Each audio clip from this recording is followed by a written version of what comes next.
And it's my pleasure to introduce Brian Kelly. He received his professional degree from the University of Notre Dame and a postdoctoral professional degree in urban design from Cornell University. He joined the University of Maryland and the School of Architecture in 1987. And he's now area chair and director of the architecture program, for which he has served for several terms.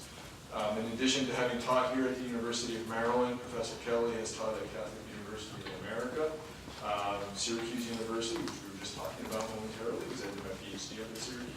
We are upstate New York soulmates in many ways. Arizona State, and we left. Arizona State University and the University of Miami. This year marks his 30th anniversary, 30th year of service to the University of Maryland. So it's with great pleasure that I introduced you to Brian Kelly as one of the candidates for interim dean of the School of Architecture. Thank you, John. It's really great to be here this afternoon, and thank you all for showing up. I know this is an odd time. This is a busy week, the week back from spring break. It's an odd time, for many of us. What do you guys do? Come here to check up on stuff. Good to see you guys. It's a time when we usually don't get together as a school for events, and so I do appreciate all of you taking time out of your busy schedules to come down and to listen to what I have to say. It was interesting back in November when Sonia informed us that she was going to be stepping down as dean and moving to University of Georgia. That only a few minutes after I learned of that, I got back to my office and I had some telephone calls from friends and alumni who had somehow learned about this before I did. I had been off campus for a while before Sonia told me. I had been at a conference out in Albuquerque, so I was rather surprised. People started planting the bug in my head about service. And I gave some long, hard thought to the idea of the interim dean position. And it wasn't really until January that I came to a decision to put my name up and give notice to the provost that this was something I was very interested in doing. As John mentioned, I came to the university 30 years ago. At the age of 30, half of my life ago, I came here excited, kind of surprised to come here. I was on my way back from Arizona State University, where I had been teaching. And I had planned to move to New York City to work for a firm called Cohn Pedersen Fox. And that got sidetracked when I was approached by Tom Schumacher, who was a legendary faculty member here. He passed away several years ago. And Tom asked me to apply. I applied. I didn't think I was going to get the job. I was the last person interviewed. I was in a very bizarre interview situation with 3 senior faculty members, including the dean, smoking cigarettes, blowing smoke in my face like I was hitting the 3rd degree. At 11 o'clock in the morning, I thought this did not go well. There's no way I'm going to get this job. Lo and behold, I ended up here, and the rest is history. I'm very happy that took place that way. I'm very happy that I got diverted from New York, that I came here to the University of Maryland, had the opportunity to spend half of my life and almost all of my professional life here at the school.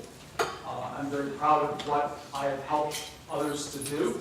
I have not done anything alone. That's very important to understand. I've done everything with the collaboration of my colleagues, importantly with my students, and oftentimes with many of our alumni. And I'm very proud of the opportunity to have done that. This afternoon, what I'd like to do is to share a little bit with you about my interest in being dean. I'd like to talk about 5 points that I think are important for the school. And then I'd like to throw things open for some Q&A. I'd like to ask you some questions. Hopefully you have questions for me. We have a little banter back and forth and see how that goes. I have 1 slide, and it's up there behind me. I'm not going to show slides. Those of you that know me know that number 1, I never have notes, and number 2, that the slides are usually the notes. So I'm kind of letting it all hang out there. I have a little outline of prompts down here just in case I lose my way, but I don't think I'm going to do that this afternoon. So let me describe something. 30 years ago, this was a school of architecture, and only architecture. And in a sense, it was a good school of architecture, though it was a bit provincial. It was kind of off on the edge of campus, and that was kind of a metaphor for where we were in the university. In the 1990s, we began to grow. We added planning, we spun off a program in preservation, we added the Center for Smart Growth, eventually in the early 2000s, adding real estate development. We became a real school of architecture, planning, preservation with real estate development and centers of excellence in research. We're better off today than we were 30 years ago, and I'm the person that can vouch for that. I can tell you that because I knew what it was like then, and I know what it's like now. And we're actually a bona fide school of the built environment. Now I say that because it's important, because I'm an architect. I practice as an architect. I'll tell you about that in a moment. But my practice as an architect is not just simply hanging out with other architects. Architecture is an intensely social and an intensely collaborative art form. I have to work with developers, I have to work with planners and preservationists, I have to work with people in all kinds of expertise in order to get the job done that needs to be done collaboratively. I can't do it alone. Just as no developer can do it alone, just as no planner can do it alone. We're in this together. We collaborate together to make the world a better place. So I'm very much into that idea that what we do here in the school is something that benefits from the diversity of disciplines that exist within the school. I'll also tell you that I believe strongly in disciplines. I believe strongly that the disciplines must be strong in order for us to be interdisciplinary. Being interdisciplinary cannot be an excuse for having weak disciplines. So each of our disciplines, planning, preservation, real estate development, architecture, all have to have strong foundations in order to have the ability to operate effectively as an interdisciplinary organism. I believe in the school. I believe in the school intensely. If you actually look at my emails at the very bottom of the emails, become extraordinary. Last fall, I started adding a list of trophies at the bottom of my emails. I think we all should do that, faculty and students alike. It talks about the University of Maryland as a leader in sustainable design, sustainable practices. And we are a leader in those sustainable practices because of collaboration, because of tree solar decathlons, because of numerous ULI Heinz competitions, including 2 wins where we beat Harvard 3 times. Interesting idea. We are leaders because we lead in HUD. We lead in the AIA coat competitions. There are numerous other places where we lead, and we need to get that word out there. The world of us being kind of Rodney Dangerfield, we don't get no respect, it's because we need to project our image to the outside world, and I'm very convinced that we can do that. So I believe that this is a school that has its foundations in strong disciplines, and it has benefited from our interdisciplinary context. We're stronger today than we were in the past. I also believe, in a personal note, and this is about all I'm going to talk about myself, I think the time is right for me. At various points in time in your life, you have a sense of a calling towards something, you have a sense that you can do something, you have a sense that you have an ability to address things in ways that you haven't been able to address before. You have an ability to shut your phone off when it rings at you. I feel this is a point in my life where I have managed to get to a point where I can communicate effectively, purposefully, that I feel like I have reached my stride as a leader. I feel as though I am prepared to take on the mantle of service to you. And I really do feel that I can project and move the school forward. I'm interested, and I think all of my colleagues are, both Madeline and Don, are interested in moving the school forward. We're not just interested in tending the ship in the doldrums. We're very much interested in moving the school forward in preparation for the next dean. This is a very important thing. We can't just sit around and wait. We have to keep moving the ship forward and make sure that we are achieving at the highest possible level. So I believe that I can serve you well in this interim period. There are 5 things I'd like to touch upon that I think deal very purposefully with what I'd like to do as the interim dean of the school. One area is fundraising and development. If you asked me 10 years ago, maybe not 5 years ago, 10 years ago, if you said to me, Brian, would you like to do fundraising? I would probably say, oh no, I'm going to leave that to others. That's not in my bailiwick at the moment. In the past several years, very much thanks to David Cronrath, David gave me the opportunity on numerous occasions to go with Laura, to meet our constituency, to spend time talking, to work on first meetings with people, to do follow-ups, to do group presentations to our alumni in various places like Seattle. And all of a sudden I got the bug in my head. I realized that this is actually where you can make a difference at this point in my career. At this point in my career, I've assembled enough budgets, I've assembled enough teaching schedules, I've assigned enough faculty, I've gotten us accredited enough time with all of your help. But the thing that I haven't been able to do is I haven't been able to extend our resources. And I always do feel hemmed in by resources. The lack of resources to do what we need to do. So I really do feel that I have the ability to do that. I have a high degree of name recognition with our alumni. I think that's very important. And I think our alumni kind of feel that I'm okay. You know, they kind of feel like I'm an okay guy. They sort of trust me. I can't say that with certainty, but I think if you ask them, they would certainly tell you that. There's 2 of them in the room at the moment over there. You might ask them later. But you can't say that out loud in front of me. Regarding development, I think it's important. You know, we have a great pool of alumni from planning, from preservation, from real estate development, from architecture. But our school is young. This is our 50th anniversary.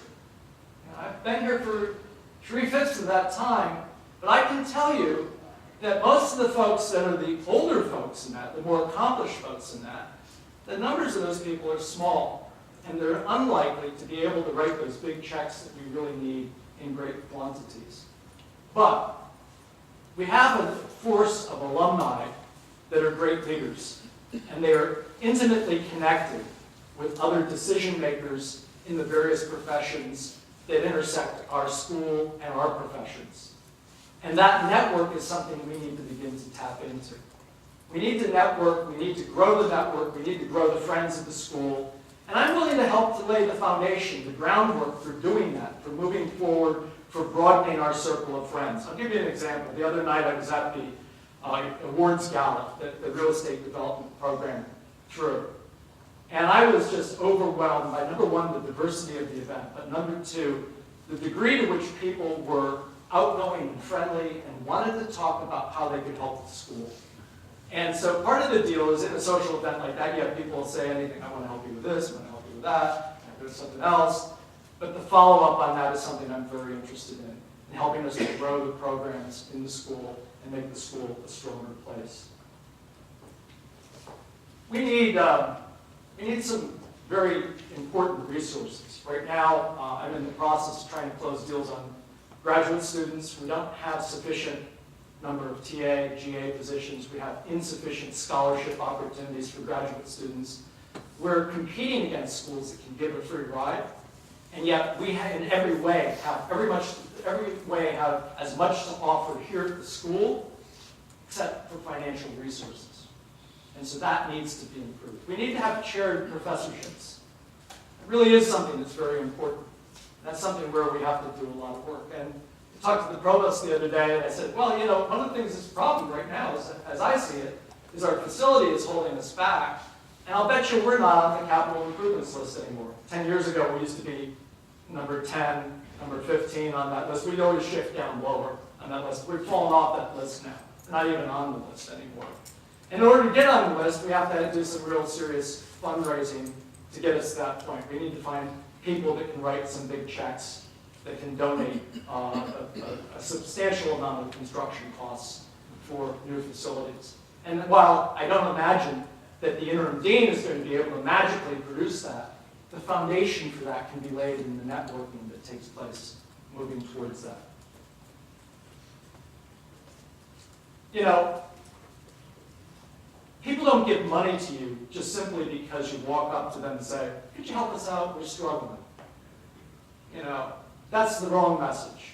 And we're not struggling from an intellectual standpoint, from a production standpoint. We're doing pretty darn well. We have some high-powered faculty, some incredibly high-powered students, winning awards, doing all kinds of fantastic stuff.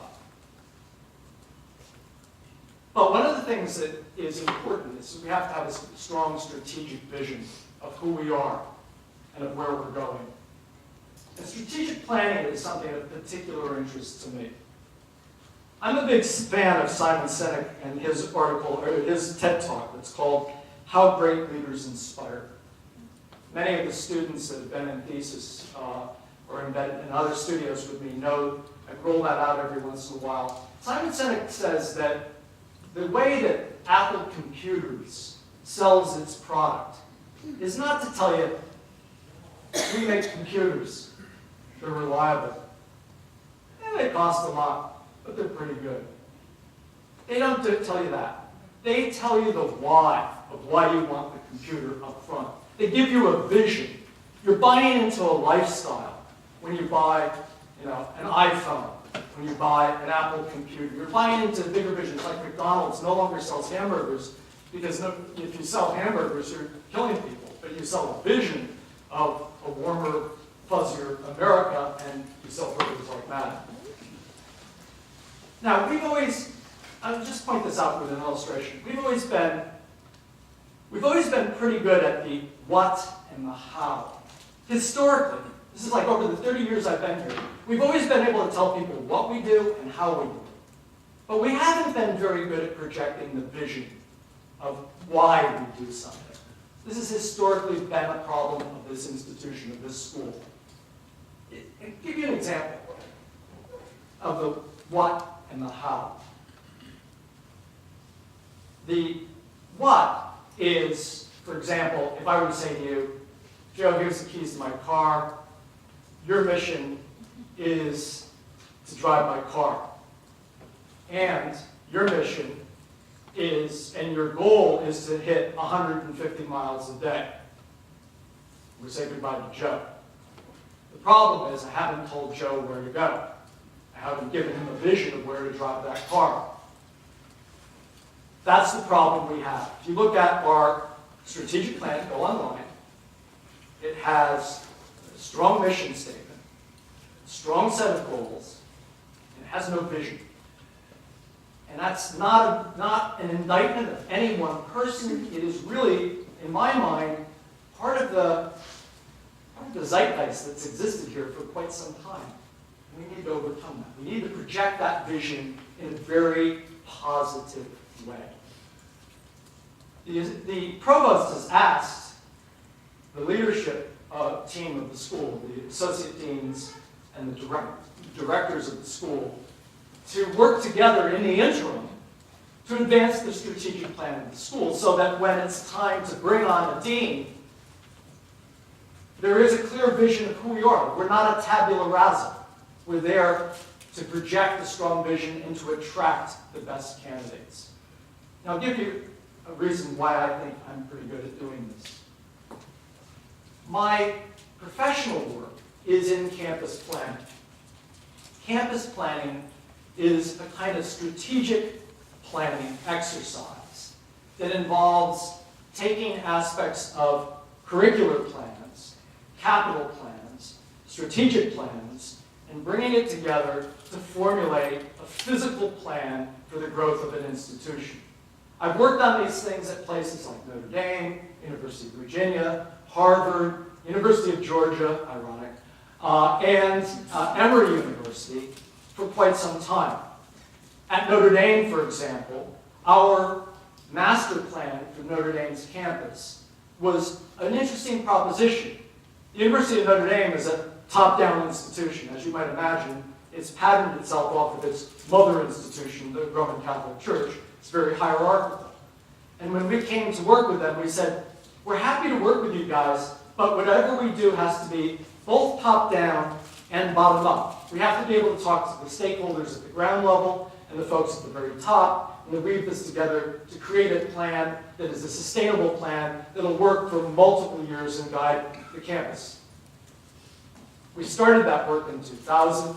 We're still on board today in 2018. We have a visit scheduled for May to go back out and to assess where we've been at. In that period of time, according to the plans that I was in charge of developing, we have developed over $1 billion worth of new construction, of infrastructure, of buildings, and landscape on Notre Dame's campus alone. I give that because I have the facts on hand, but it's true of many of these other campuses.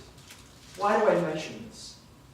Because the process of creating a campus plan is in fact actually infinitely more complex than creating a strategic plan.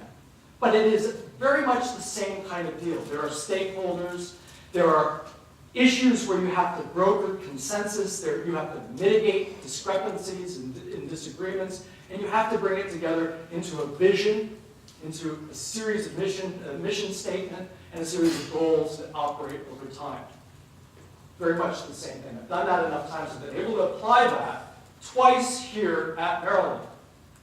In the architecture program in 2005, and again in 2015, we worked together to develop strategic plans for the architecture program that I'm very proud of, that have helped us to figure out where we're going and where we are going relative to the rest of the school and to the university. So strategic planning is something I think that I can lend my own personal expertise in. Strategic planning involves a lot of stakeholders. It involves the students, it involves the staff, it involves the faculty, and it involves people like our Board of Visitors.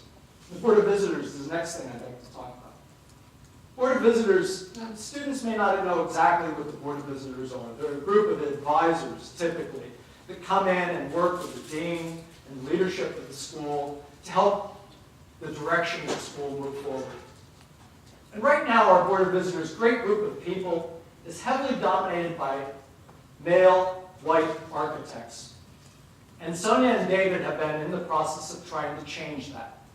It's taken time. I'd like to pick up that legacy and continue that change to make the board more diverse, from a professional standpoint more diverse, to make sure that there are other disciplines other than architecture on that board, that all of the disciplines of the school have a parity in terms of representation. And importantly, that the board is a reflection of who we are as a school. It is a reflection of who we want to be as a school. So that's something I'd like to work on as we move forward. The next piece is kind of related to what I was just talking about, is diversity and inclusion. So as we increase the diversity of our Board of Visitors, and I think there's one thing that I think we continue to have to work on, is increasing the diversity of the various constituents within the school itself. I shared this with a group of students back in January. In August, when we had our first convocation at the beginning of the school year, I stood here and I looked at the audience and I was kind of getting a little choked up. It was my first time of my 30th year in the School of Architecture, Planning and Preservation, standing up in this room, brought back memories from 30 years ago. I stood in front of the audience and I held my camera up in a very uncharacteristic way. I took a selfie of myself, the audience behind me. And the reason I did that, the reason I took that photograph, and I showed it to everybody in January, was when I stood up here 30 years ago, this audience was predominantly male and predominantly white. When I stood up here in August, when I stand here today and look out at you, I see a mosaic of people that is much more of a reflection of the kind of world that we live in, and the kind of world we want to live in. And we can go further than that. And I'm not taking credit for how we've gotten here. We've gotten to a point now where we're 60% female, 40% underrepresented groups. We're in a better place than we were ever before, but there's still lots of work to be done. Part of that has to do with the first point I made about finances. We've got to get more recruitment money in to bring in people, to make it easier for people to make decisions to go to school here. But part of it is also related to projecting our culture of inclusivity. That we are a place where we show respect and we include everybody in the conversation. I very much believe in that. I too have been an outsider in my own life. I too have been discriminated against in my own life. Not all diversity is readily apparent. Some diversity is who you are, and sometimes you're pushed away by others. And my intense interest in correcting this is something that I've done at the national level with ACSA. When I was the Association of Collegiate Schools of Architecture, when I was on the board of directors there, I headed up the Diversity and Inclusion Task Force, which developed the database of diversity methods being used at various schools, throughout best practices in diversity used at schools throughout the country. We had a year-long series of articles on the issues of diversity and inclusion, and we even convened the first ever LGBTQ roundtable for faculty members, which was interesting, because if LGBTQ students are nervous, imagine about non-tenured faculty members. They're just as nervous about things, even more so, about their own viability within the institution. So it was a very interesting experience. I've tried to bring that back to here to Maryland. The final bit I'd like to talk about is research and entrepreneurial activities. The institution I came to 30 years ago generally provided everything. And for the architects, since most of us had come from a practice background, we weren't really ready to deal with issues like research dollars, getting grants from the NSA, stuff like that. And most of us, since we have the Master of Architecture as our terminal degree, don't even usually qualify for some of the grants that require a PhD minimally to be the PI. So one of the things that I think we need to do is we need to redouble our efforts. We need to rethink our efforts about who we hire. We have been doing that. In recent hires, we've been hiring some very aggressive individuals that are out there seeking research money. We've been talking to them about that up front. We've been saying that, we can give you a little bit of support and help, but if you come on board with us, you're going to have to demonstrate how you're going to support yourself and your research endeavors. And that's been true of the younger faculty that have come on board in recent years. Certainly our research picture changed when we absorbed planning and when the National Center for Smart Growth was established. Our research quotient changed within the school. We went from almost no money to a substantial amount of money coming into research. But for many of us, research might not be the avenue that we follow, and I think there's still entrepreneurial activities. Many of the faculty have been exploring ways to partner with firms, partner with municipalities. And I would view my role as the dean to help to facilitate, to make those introductions, and to make sure that we're able to support ourselves in effective ways to give students not only the opportunity to work on projects that are enhanced by private funding, but also give students the opportunity to interact in meaningful ways with communities, with institutions, with the professions that exist outside of us. So those are the 5 things: funding and development, strategic planning, board of visitors, inclusion and diversity, research and entrepreneurial activities. How do we do this? I'll tell you the why up front. I'll tell you the what, and I'll tell you the how. I think, and this is what I said to the provost, and I said to the provost leadership team the other day, this group has historically been most productive when we work around projects that are meaningful to us. We've been most successful at coming together as an interdisciplinary team when we work around things that are meaningful and real, rather than things that are just abstract. So I don't really imagine the strategic plan. If I said tomorrow, we're just going to do strategic planning. Oh, we're done doing strategic planning. Let's get on to the next thing.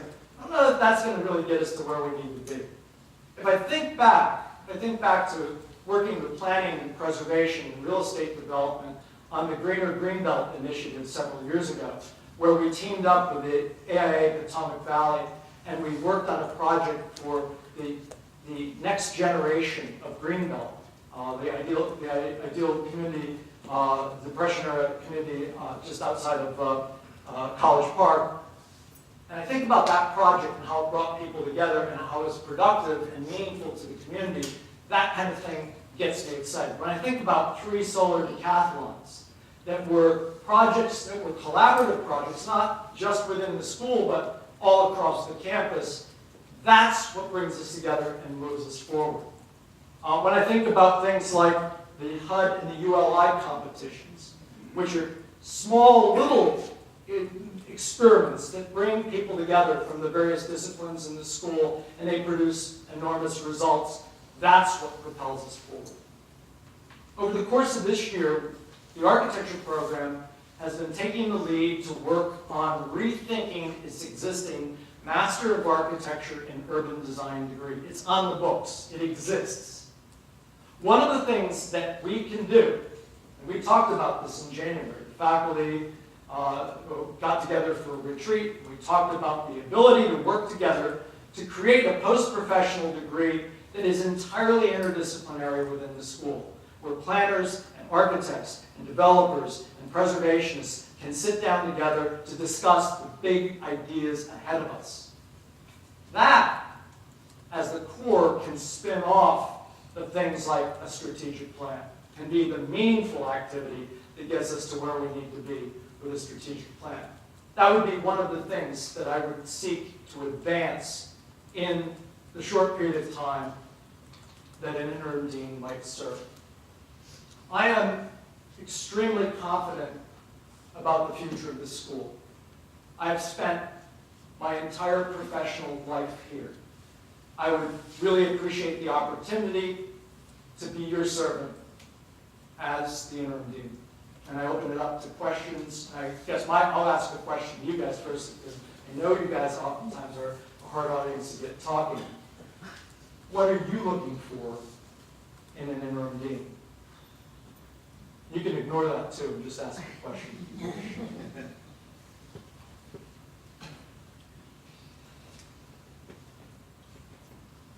Yes? So Brian, as the director of the Real Estate Development Program, I am always interested in how the next dean or the interim dean will raise the profile of the program and increase recognition, not only in the school, in the campus, but both across the country and internationally. What are your ideas? Well, first of all, those ideas would be collaborative with you. I mean, I think that working from within, I mean, just looking at your community that you assembled a couple of weeks ago, I think that one of the things that would be helpful is to reach out to that community directly, to have discussions about what they want to see, what the profession would want to see from us. I think one of the things that many of us have thought for a while is that the real estate program is the outlier academically within the school. I mean, it's obvious it's a different kind of program within the school. It doesn't have a traditional academic grounding like the other programs in the school. I would hope that we could work towards that collaboratively to establish it on a foundation, to create a real intellectual foundation for the discipline that would be fairly unique, I think, nationally. But I think that's the kind of long term.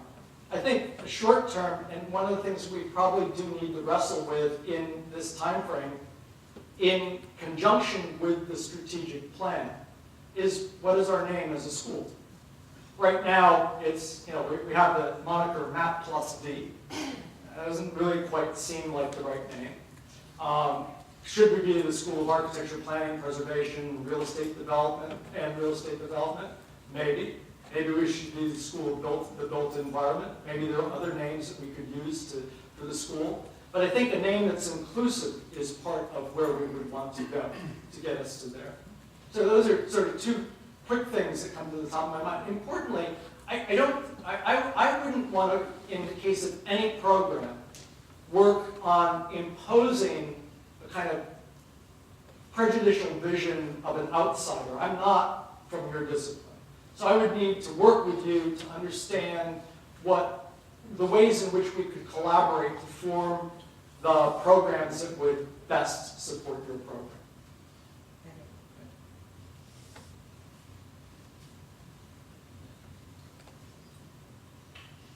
Yes? So tell me what you think are, how we are viewed, how the school is viewed on campus right now, and how that might change in the short term and then potentially in the long term.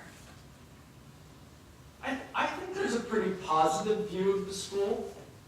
I think in a sense we're often viewed as the little engine that could. We're tiny, even with the added disciplines. But man, do we make some pretty big noise when we win things like, you know, the decathlon and the ULI competition and all the other great things. So it strikes me that where we are today is better than where we were in the past. Certainly better than where we were 30 years ago. I mean, as I said before, being on the edge of campus 30 years ago was really a metaphor for we were an outlier. We're still a little bit of an outlier, I think. I mean, people don't know us as much. I think that there are ways that we can be more attractive to the campus. I think that we can revamp the way in which we do general education and bring young folks into this building and make people excited about our disciplines. I think there are things that we can do in there. I think we've had this discussion in architecture. We dearly need to do that in architecture, and that's something that we plan on doing with this new hire in history that we're working on. So I think that the general perspective